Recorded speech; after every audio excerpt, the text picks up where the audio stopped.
Heureux l'homme qui murmure la loi du Seigneur jour et nuit. Il donne des fruits en son temps. Au nom du Père et du Fils et du Saint-Esprit, le Seigneur soit avec vous. Aujourd'hui, 30 septembre, le dernier jour du mois, nous célébrons la fête de Saint Jérôme, prêtre et puis docteur de l'Église. Cet homme-là a tellement travaillé les Écritures qu'aujourd'hui il devient notre modèle. Il est le modèle en fait de toute l'Église. D'ailleurs, il est père de l'Église au moment où l'Église était ce qu'on appelle indivise. Donc il y avait l'Orient et l'Occident qui étaient ensemble. Jérôme, en fait, aujourd'hui est reconnu par l'Orient, aussi par l'Occident. Il est considéré comme un grand modèle, comme un docteur, n'est-ce pas, qui apporte un enseignement spécial pour l'Église en ce qui concerne les Écritures saintes. Alors, au début de cette rencontre, nous allons demander cette grâce-là spéciale au Seigneur pour que nous-mêmes, chacune de nous, eh bien, que nous ayons toujours ce goût de retourner aux Écritures, de les lire, les comprendre avec la grâce de l'Esprit et nous laisser transformer par elles. Dès le début de notre rencontre, commençons par nous tourner vers la miséricorde de Dieu. Je confesse À Dieu Tout-Puissant, je je reconnais reconnais devant vous, frères et sœurs, que j'ai péché en pensée, en parole, par action et par omission. Oui, j'ai vraiment péché. C'est pourquoi je supplie la Vierge Mère, Vierge Marie, les les anges anges et et tous tous les les saints, saints, et et vous vous aussi, aussi, mes frères et frères et sœurs, sœurs, de de prier prier pour pour moi, moi, le le Seigneur Seigneur notre notre Dieu. Dieu. Que Dieu Tout-Puissant nous fasse miséricorde, qu'il nous pardonne nos péchés et nous conduise à la vie éternelle. Amen. Seigneur, prends pitié. Seigneur, prends pitié. Ô Christ, prends pitié. Christ, prends pitié. Seigneur, prends pitié. Seigneur, prends pitié. Prions le Seigneur.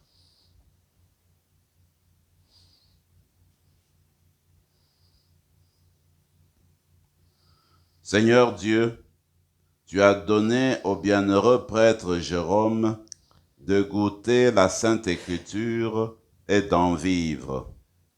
Fais que ton peuple se nourrisse plus abondamment de ta parole et trouve en elle la source de la vie. Par Jésus-Christ, ton Fils, notre Seigneur, qui vit et règne avec toi dans l'unité du Saint-Esprit, Dieu pour les siècles des siècles. Amen.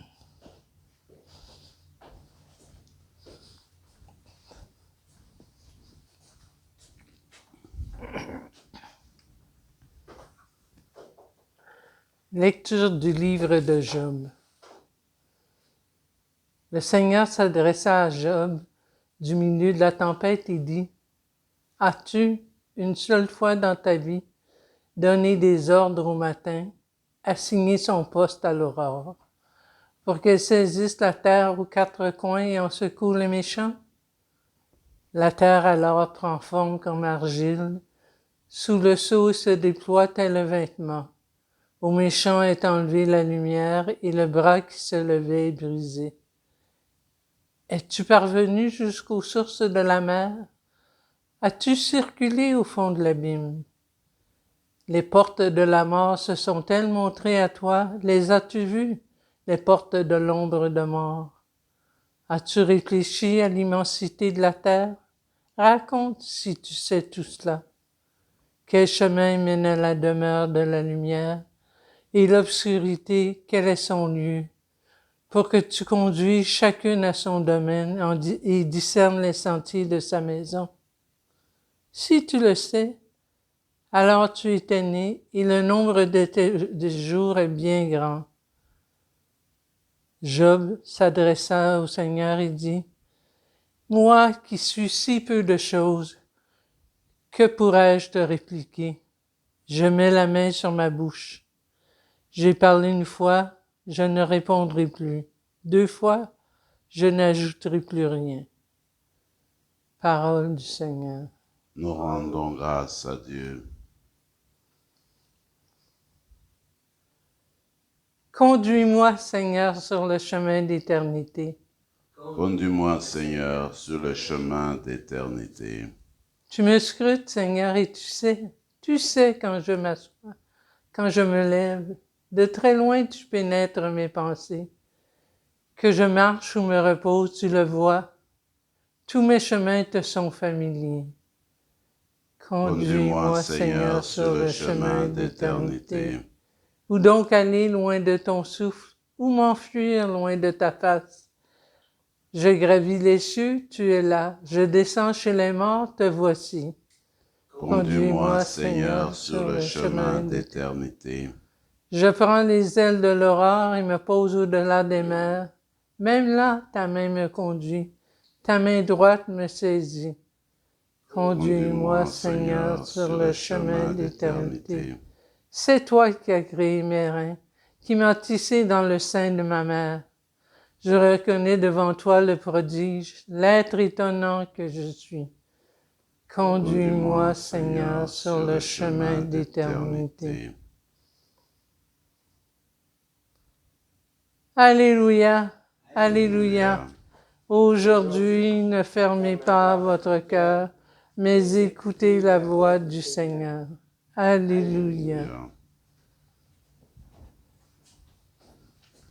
Le Seigneur soit avec vous. Et avec votre esprit. Évangile de Jésus-Christ selon saint Luc. Gloire à toi, Seigneur. En ce temps-là, Jésus disait, « Malheureuse es-tu, Chorazine. Malheureuse es-tu, Bethsaïde.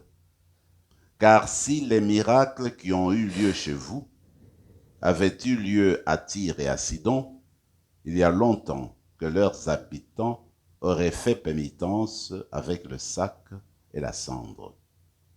D'ailleurs, Tyr et Sidon seront mieux traités que vous lors du jugement.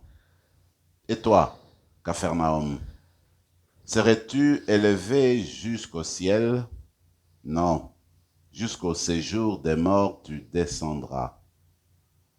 Celui qui vous écoute, m'écoute. Celui qui vous rejette, me rejette. Et celui qui me rejette, rejette celui qui m'a envoyé. Acclamons la parole de Dieu. Louange à toi, Seigneur Jésus.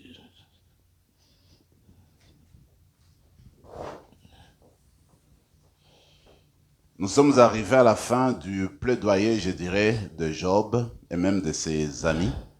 Et là, nous avons l'intervention de Dieu. Dieu prend maintenant la parole. Je dois dire que moi, dans cet échange-là, je vois un dialogue qui s'établit. C'est vrai que Job se posait beaucoup de questions, il y a eu beaucoup de questionnements en lui, en voyant ce qui lui arrivait, l'expérience de sa vie, la souffrance, les malheurs qui l'ont frappé. Et il se plaignait devant Dieu, en fait. Alors aujourd'hui, il a la réponse de Dieu. Bref, le Seigneur va simplement lui dire, regarde, essaie de réfléchir sur ce qui se trouve autour de toi, pour que Job arrive à déceler la puissance de Dieu qui fait tourner le monde, la puissance de Dieu qui a mis en œuvre, qui a créé cette terre immense. Dieu, en fait, pose la question à Job de savoir si un jour il va marcher jusqu'au fond de l'abîme. Dieu connaît tout cela. Est-ce que Job connaît le chemin de la lumière? Est-ce qu'il connaît le chemin même où commence l'obscurité, etc., etc. Mais en fait, quand on réfléchit à tout cela, ça vient nous chercher parce que nous pouvons avoir, et nous avons cette réaction de Job. Il nous arrive parfois de vouloir faire un plaidoyer aussi devant Dieu. Il nous arrive de vouloir juger, même de vouloir dicter à Dieu comment diriger le monde, comment diriger notre vie, comment répondre à nos prières. Alors, l'attitude de Job, en fait, c'est se plaindre, présenter, n'est-ce pas, ses propositions, présenter sa plainte devant le Seigneur. Ce qui est beau, moi, dans tout ça, ce que je dis, dans notre foi, nous pouvons nous poser des questions. C'est pas interdit de se poser des questions. C'est pas interdit de chercher à comprendre les choses. Alors, mais comme Job, nous le faisons devant Dieu. Nous savons que quelque part, il y a la réponse que nous n'arrivons pas à saisir. Mais nous, comme êtres humains, comme des êtres finis, nous n'arriverons pas jamais à déceler, à saisir tout le mystère de Dieu. Il y a quand même quelque chose de mystérieux, quelque chose qui nous échappe dans, n'est-ce pas, la nature de Dieu, dans la manière d'être de Dieu. Quoique, lui-même nous accompagne petit à petit avec son Fils, avec le concours de l'Esprit, à comprendre davantage son amour. Ce qui est sûr, c'est que le Seigneur se présente à nous, et là, c'est clair, il ne se cache pas derrière les nuages, il se présente en nous comme le Dieu d'amour, le Dieu de miséricorde, le Dieu qui veut notre salut, le Dieu qui veut notre bien. Alors nous autres là dans la foi, il faudrait que nous saisissions cela, que nous nous accrochions à cette vérité de foi, que Dieu est de notre côté, que Dieu veut de nous, malgré, n'est-ce pas, ce qui peut contredire cette conviction-là. Alors Job, je pense, en cela, il est un bon modèle. Malgré tout, il est resté fidèle à Dieu. On connaît l'histoire, comment ça finira. Job va être rempli des grâces et des bénédictions de Dieu. Il me semble que vous et moi, nous sommes invités aujourd'hui à approfondir notre foi, à demander la grâce de continuer à comprendre notre vie à la manière de Dieu, à voir la lumière du Seigneur pour saisir tout ce qui se trame, tout ce qui se passe dans ce monde-ci. Et si on n'arrive pas à tout saisir, mais qu'on ait toujours confiance en Dieu, qu'on sait que là où nous allons, au-devant de nous, il y a la lumière, il y a la vie, il y a l'amour, il y a la justice. Regardez, c'est la même chose plus ou moins dans l'évangile d'aujourd'hui. Le Seigneur, comme on le sait, il est venu sur la terre, envoyé par le Père pour accomplir sa mission, et le Seigneur était un prédicateur ambulant. Il allait de ville en ville, de village en village, et il enseignait, il répandait la parole de Dieu, et il posait des actes de puissance, donc les miracles, les guérisons, les exorcismes. Voilà que dans l'évangile d'aujourd'hui, dans la lecture évangélique d'aujourd'hui, nous pouvons dire que notre Seigneur fait comme une sorte de bilan. Une sorte de bilan. Qu'est-ce qu'il dit? Il regarde la ville de Chorazine, où il a prêché plusieurs fois. Il regarde la ville de Bethsaïde, la ville de Capharnaüm, là où il vivait lui-même. Alors il dit, mais tout ce que j'ai fait là pour vous, comment ça se fait qu'il n'y a pas ce retournement, il n'y a pas ce changement en vous?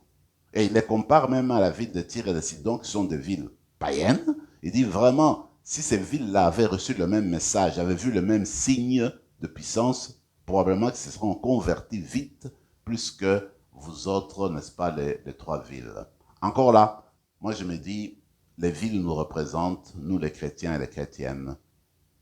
Dieu, ce n'est pas un Dieu qui veut toujours rester derrière le nuage. Le Seigneur nous donne toujours des signes dans la vie. Tant qu'on vivra, il y aura toujours des clins d'œil du Seigneur ici et là. Il y aura toujours des interpellations, il y aura toujours des anges, donc des personnes que Dieu va nous envoyer dans la vie pour nous interpeller, pour nous montrer la voie. Il y aura toujours et toujours, n'est-ce pas, la main de Dieu qui sera dans notre vie. Maintenant, tout le problème, c'est être en mesure de le saisir, en mesure de le percevoir. Parce qu'on peut être comme Chorazine, comme Capharnaüm, les miracles sont là, le Seigneur est là, il prêche, mais on ne saisit pas, on ne voit pas. Alors, c'est ce que, dans la célébration d'aujourd'hui, nous allons demander cette grâce spéciale, de saisir la parole de Dieu, de saisir le signe des temps, de percevoir la main de Dieu dans les petites choses, dans les événements de la vie. C'est une grâce qu'il faut demander. On a besoin de l'Esprit, justement, pour nous aider à y arriver.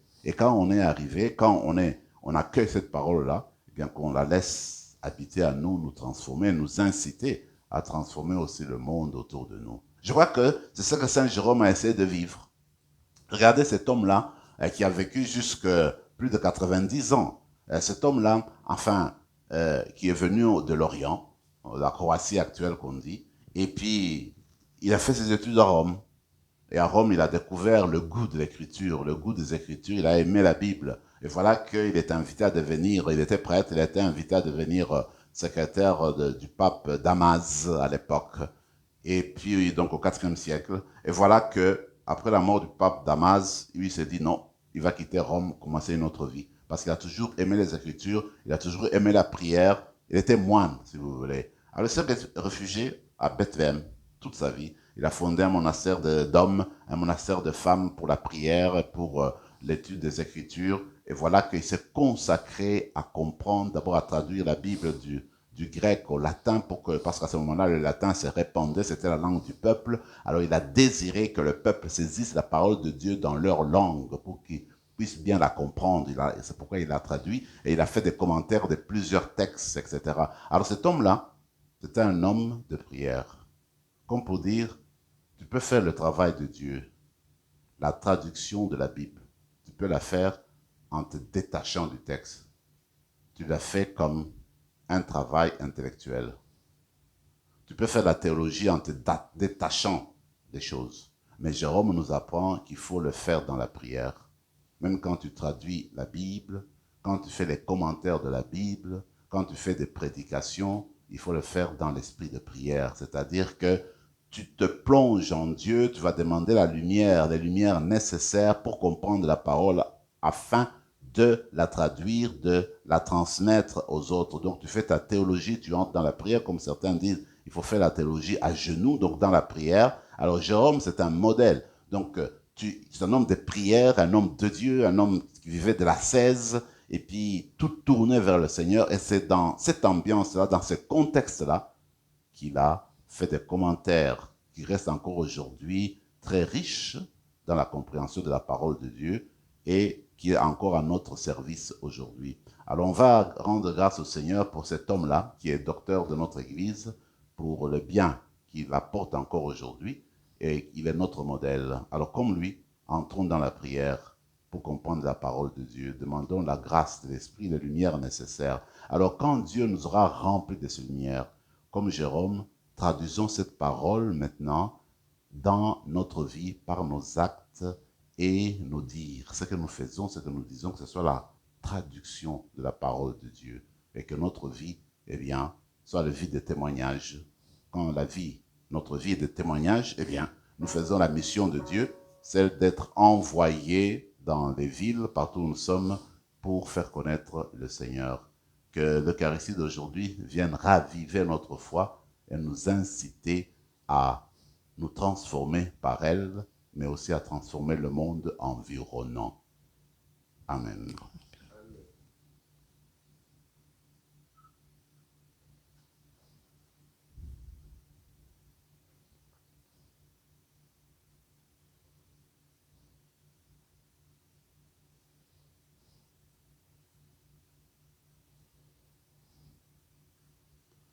Tu es béni, Seigneur, Dieu de l'univers, toi qui nous donnes ce pain, fruit de la terre et du travail des hommes et des femmes.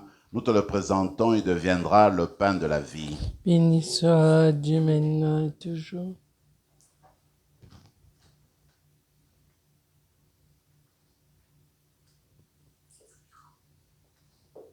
Comme c'est toi, Samuel le vin pour le sacrement de l'Alliance, puissions-nous être unis à la divinité de celui qui a pris notre humanité. Tu es béni, Seigneur, Dieu de l'univers, toi qui nous donnes ce vin, fruit de la vigne et du travail des hommes et des femmes. Nous te le présentons, il deviendra le vin du royaume éternel. Béni soit Dieu maintenant et toujours. De ce pauvre, nous te supplions, Seigneur, accueille-nous que notre sacrifice en ce jour. Trouve grâce devant toi, Seigneur, purifie-nous de nos péchés.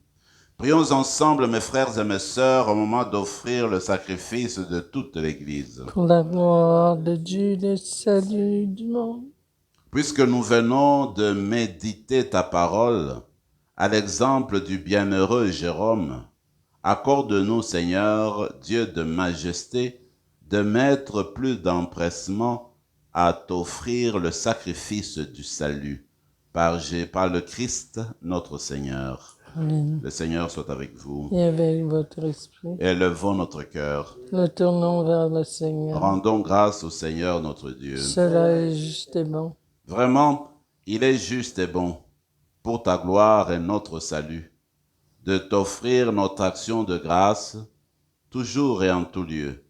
Seigneur, Père très saint, Dieu éternel et tout-puissant par le Christ notre Seigneur. Tu donnes à ton Église de se réjouir en la fête de Saint Jérôme. Par l'exemple qu'il a donné, tu nous encourages. Par son enseignement, tu nous éclaires. À sa prière, tu veilles sur nous. C'est pourquoi, avec la multitude des anges et des saints, nous chantons l'hymne de ta gloire et sans fin nous proclamons. Saint, Saint, Saint, le Seigneur Dieu de l'univers, Le ciel et la terre sont remplis de ta gloire. Hosanna au plus haut des cieux. Béni soit celui qui vient au nom du Seigneur. Hosanna au plus haut des cieux. Toi qui es vraiment saint, toi qui es la source de toute sainteté, Seigneur, nous te prions.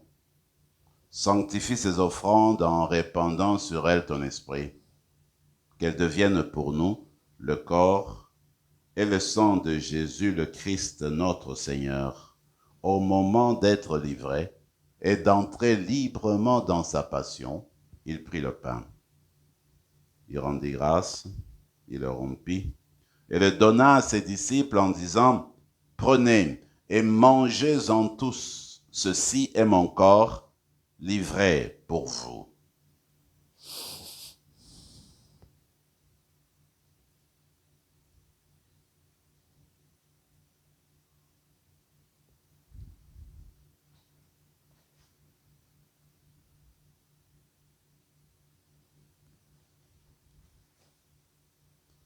De même, après le repas, il prit la coupe.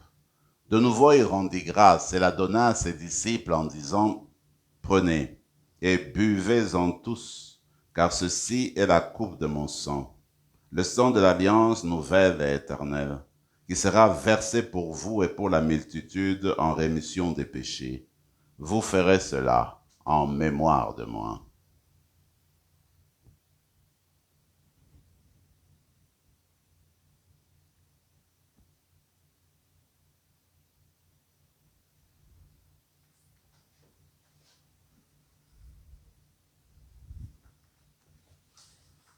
Acclamons le mystère de la foi. Quand nous mangeons ce pain et nous buvons à cette coupe, nous annonçons ta gloire et ressuscité et nous attendons que tu viennes. En faisant ainsi mémoire de la mort et de la résurrection de ton Fils, nous t'offrons, Seigneur, le pain de la vie et la coupe du salut. Et nous te rendons grâce car tu nous as estimés dignes de nous tenir devant toi pour te servir. Humblement, nous te demandons qu'en ayant part au corps et au sang du Christ, nous soyons rassemblés par l'Esprit Saint en un seul corps. Souviens-toi, Seigneur, de ton Église répandue à travers le monde. Fais-la grandir dans ta charité en union avec notre pape François, notre évêque Marcel et tous les évêques, les prêtres, les diacres. Souviens-toi aussi de nos frères et sœurs qui se sont endormis dans l'espérance de la résurrection. Et souviens-toi, dans ta miséricorde, de tous les défunts. Accueille-les dans la lumière de ton visage. Sur nous tous, enfin, nous implorons ta bonté.